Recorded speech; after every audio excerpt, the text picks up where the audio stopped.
Welcome to a new episode of our podcast, The Alt Journey, an unedited, honest peer dialogue to lead the future. I'm Arjan Visser, a human-centered futurist and your host. Join me as I chat today with my dear friend, Brown-Maher. I want to start with thanking all of you for your interaction with the previous broadcast about why leadership needs a new lens.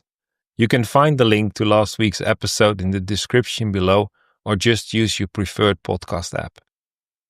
Today's podcast is a peer dialogue with Brown-Maher to go deeper into why leadership needs a new lens. Deb is a perspective illuminator, helping leaders to change the game by changing their own perspective. Let's dive in. Thank you for having me, Arjan. It's always a pleasure. It is, and let's find out how we have fun in our peer chat and go deeper into why leadership needs a new lens. So actually, my first question to you is, what was eliminated in the episode? Oh my goodness. There were so many different things. Some of the ones that really stood out was a quote about inspiration. You said that inspiration is the healthy fuel that people need to be intrinsically motivated. And so that intrinsic motivation is one key. Also, the need for authenticity in our interactions as leaders. And the need for new metrics to measure success. So which one of those would you like to start with? Let's start with intrinsic motivation. Okay. It's I believe that's at the core of reinventing our leadership. But before we reinvent, it's about reframing leadership, having a new lens on leadership. And inspiration is very powerful. Although in many cases it's not there. It's absent. And it's compensated by motivation, which I truly believe is the opposite, or at least it has the opposite result for the people involved. If you're motivated, you're pushed to fall back into coping mechanism, in pleasing others. With the fear of my next promotion. So motivation it actually has an ugly side effect. People will burn out. And I don't believe that's what our intent is as leaders, to create a healthy environment for people to give their best, to give their all, to flourish and make the business profit from it. So that taps into something else that stood out for me. Because when we talk about motivation coming from the outside in, it doesn't work because it's external to the individual. So inside out is the new part of the new lens that you're talking about. And as leaders, needing to work on ourselves from the inside out. It stands to reason that inspiration of others has to tap into that same mechanism where we're encouraging other people to look inward first and then express authentically from that position. So it feels to me like part of what we have to come to grips with and learn how to measure is fostering that internal viewpoint that then merges with what is external to us. Management has been This is the way it is. Get with the program. And now have to do something different. Absolutely. Absolutely. And it's quite radical. Like you say, Yeah. like the external motivation, it's not meaningful. Not meaningful for the person at the receiving end, which means that we have to let go our protection mechanism for our own drive. Yeah.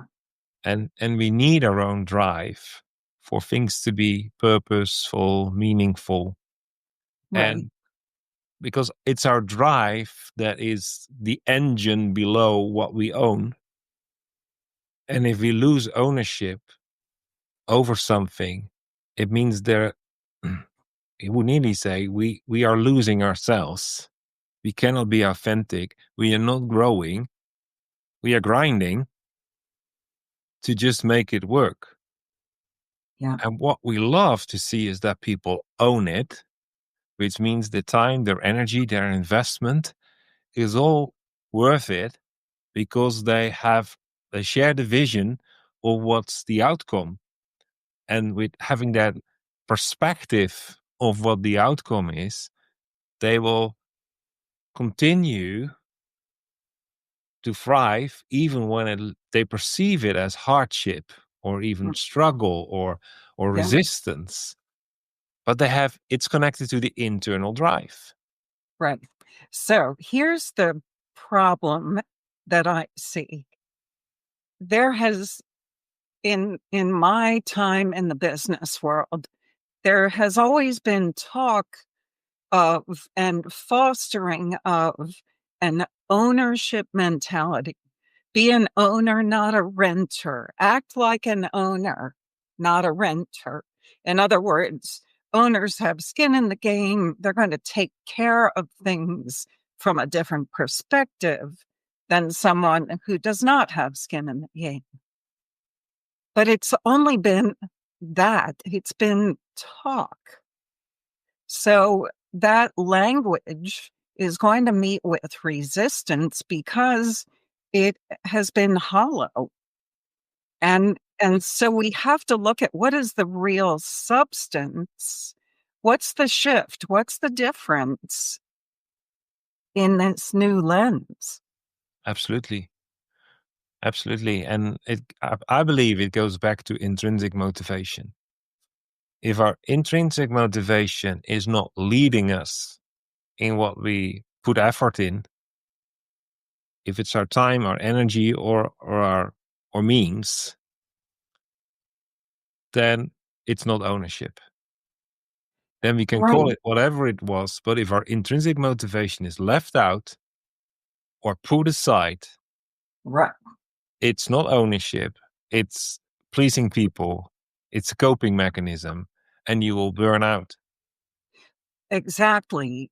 So what the new leader, what does the new leader with a new lens have to change in order to foster intrinsic motivation? Well, that leader needs to be, I would nearly say, self-assured that although he doesn't know all the answers, he can still stand up and lead it. He doesn't need to control how things are done. He has to trust himself and his people that it will all be fine and it will extend expectation. But it starts with they were not going to do it my way. They're going to find out their own way. So when they find out their own way, it's meaningful, it's their how. Give them the room to explain how they want to approach it and don't judge it based on your reference framework, how you would have done it. Because if you know so well how to do it, then let's be honest, do it yourself. Yourself, right? So the whole management philosophy of delegating needs to be redefined. You cannot delegate how you want it to be done.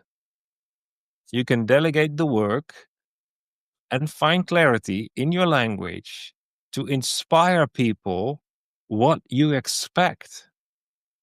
So they can over deliver because they own it. They are authentic because they give expression to who they are, and they have the freedom and the responsibility to learn, find out what works, what doesn't work. But it's all about trust. And if you really think you can outsource something in your way to do it, then look out for a robot. Yeah. Not a Right. human being. So, for the sake of our listeners, I'm going to recap what you said, but I'm going to go in the reverse order. It starts with being able to clearly describe the intended outcome, to describe the vision of what everyone is shooting for. Then, without judgment,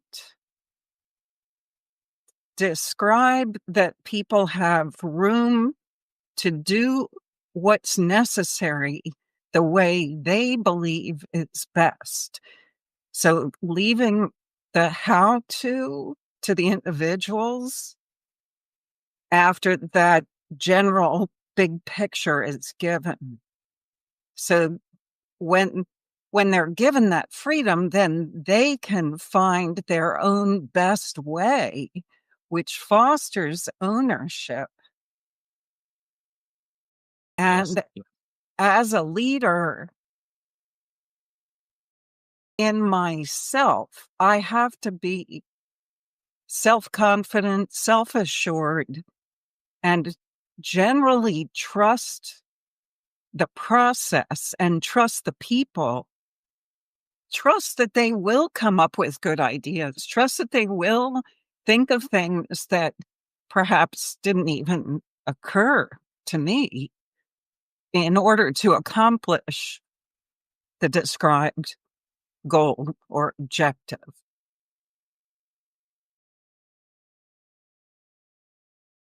Yeah.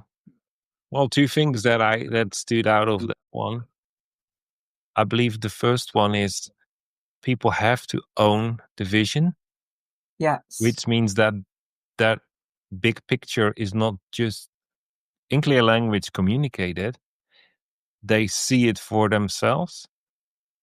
Because if they don't see it, they literally don't know what's the Right. purpose of it, what's meaningful for me, what's in it for me is not something they have to put aside. It's what you as a leader have to help them to see that. Because then the reward is not just putting your time and energy in it, but and receiving financial compensation, but then the reward is your growth, your flourishing as well, Yes. your learning. So that's the first thing that stands out for me. And I forgot the second one. Well,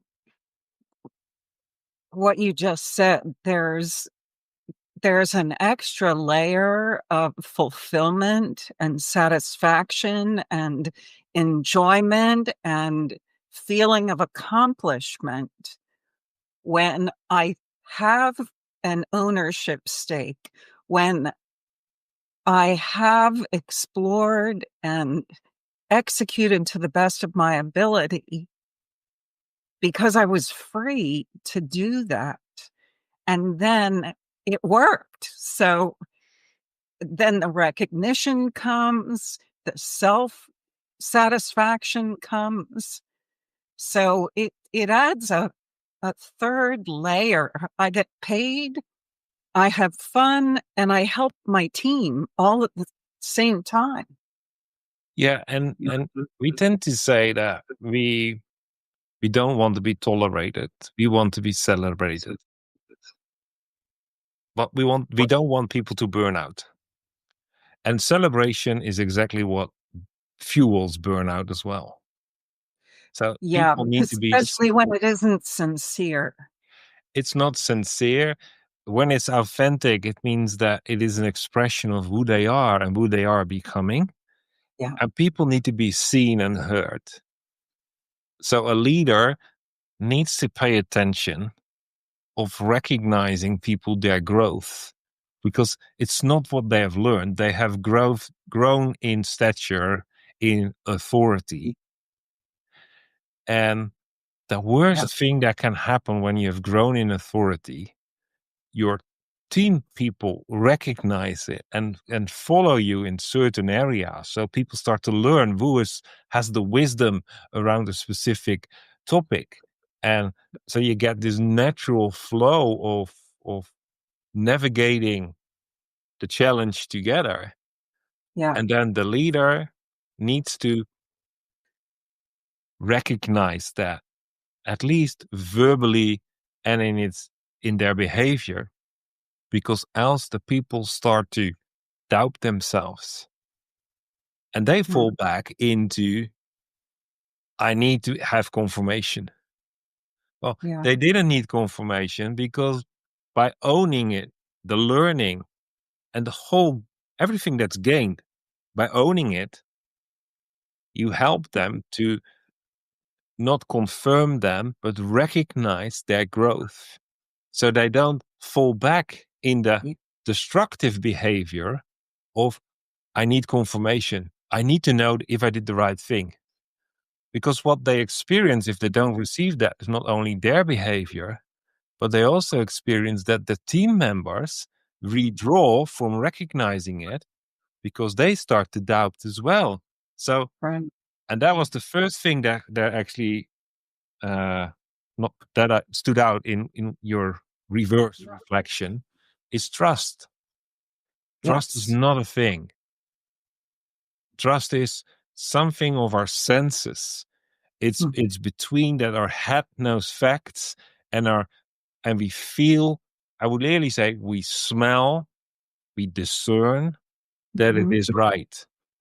yeah, And that trust, we always tend to say we give our trusts and it can be lost. Well, I would say we don't give our trust. We discern that things are authentic and we would, what's a good word for it? I would nearly say we would bet on it that it's good to follow those people, good to follow our own intuition. So that means trust is not a metric, but it's something emotional, relational with ourselves and between people. And we really have to protect that because when that is gone, yeah, it's not given back easily because it's not a choice to give trust and to trust again. It's a discernment. And if the discernment is not there, we can fake it. And there we go again yeah. on the road to burnout. So trust and inspiration are linked. Trust inspires. When I trust, it's inspiring to me Yes. to continue to move forward, to take risks, to take steps. So practical, tactical, what to do. I think what we're talking about, you said rewarding or recognizing who people are, who they are becoming. That means our praise, our calling out what went well. When it's focused on the person and their personal development steps versus, hey, you hit the goal, we hit the number. Yeah.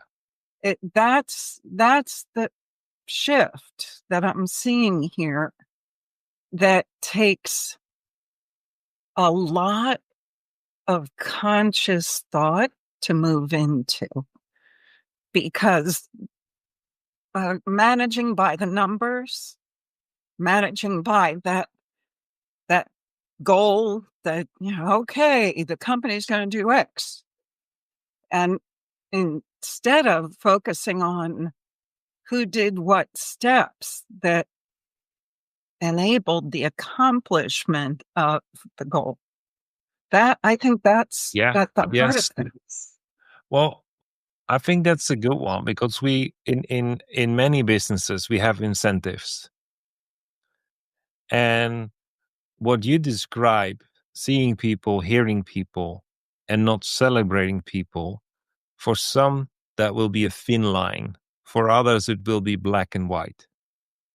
And to make it black and white, incentives don't inspire people.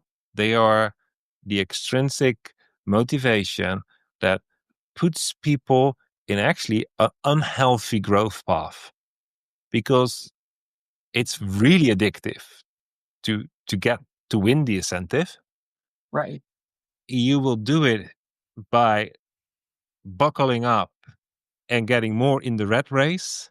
Yeah. Maybe And not the right behaviors, but you got the prize. exactly. And I think that's the most destructive one. You create a culture of win-lose. Right. Because people will use their elbows to get there. And maybe we think, yeah, but it's just an achievement. It's just an award. Well, I was once in the corporate world and I don't know. I was not in the incentive league, but I was one of the 10 going for a full week of racing, sailing in the Caribbean. For me, that was a total surprise because our department didn't join it. Till today, I still don't know how I got there. It was amazing. It was a number one thing of my dream list. Wow. Those people that I was on the boat for, most of them had earlier incentives. So this was a step up. So in my reflection, this is my dream list. Yeah, this was just beyond what I could imagine. I love sailing, so this was just a crazy adventure, But the other people, somewhere in their head, they were thinking like, well, I hope the next incentive goes to Antarctica and then to the moon and then to Mars. It became so addictive to winning. And we all know that if you want to win in sports, you need to have a killer instinct. Well, that's exactly what we mean. We don't want to nurture killer instinct when it's about a work environment where we give our best, explore our best, spend so much time in becoming who we are called to be, that we are tackled by other people that are not in the game like that and rather, well, metaphorically kill you than win together. So incentives but it's so embedded in our systems, but it's an external motivator. Right. Which is the opposite of team fostering. Yes. And if I win, it's at your expense. So, as you said, it fosters that win-lose environment. So again, we're stuck with language that is overused, perhaps, create a win-win or a win-win-win culture. It's unless the behaviors shift, then it's just more of the same-o, that sounds good, but underneath are these systems that foster competition instead of cooperation. So coming back to the leader, how does a leader's current mindset need to shift to foster authentic win-win situations? I think it's the mirror. You have to be able to really look into the mirror. Create a mirror for yourself. Don't take your blind spot for granted. Get real peers around you without a stake in your success. And get real. And that's painful. That's honest. It's authentic. It's hard work. Can't think of any word that makes it comfortable. Right. Accept. That is really satisfying. It's the painful, exciting journey of learning. It's the ongoing learning about self, others, and beyond. Yeah, so a trigger is, how do you think of personal development, self-leadership, growth? If you put that under the label of selfish, no time for too many operational things at hand, then Yeah. please manage your environment. If you recognize that it's the biggest gift you can give to your people, is to find out, reflect who you are, become authentically yourself, let go that you need to micromanage people, you don't need to define how, then you become the inspiration for your people to learn, to find the how, take themselves serious. Yeah. Like we have that weird saying, don't take yourself too serious. Yes, in one end, when it's about your opinion, your judgment, but at the other end, it's the best gift you can give to your people, to your team, to your peers, to your spouse, your partner, is the fullest version, most authentic version of you. Because then nothing is faked, everything is real, and it's grounded. Yes. That right there is the beginning point. It's the healthy look inwards, the making sure it's knowing self and knowing what I am good at, knowing what gifts I bring to those around me. And taking an honest look and being willing to take feedback from people that I trust who are on a similar journey of self-evaluation. Be open to hearing difficult truths about me that I may not realize yet. To do the healthy questioning of my own motives. Why am I thinking that way? Why am I behaving that way? Why am I drawn to X? And not just doing it out of automatic pilot because it's what I've always done, but taking that step back to do the self-analysis. Always believing that there will be an illumination of something that will help me take the next step forward. And that in doing so, I'll be a better person to the people around me, not just me. So it isn't selfish to work on self. It's actually, I think it's one of the hardest things to do. And it's one of the greatest gifts we can give to the people who are close to us. It's not people we just trust because we feel safe. We trust them because we discern it's life-giving.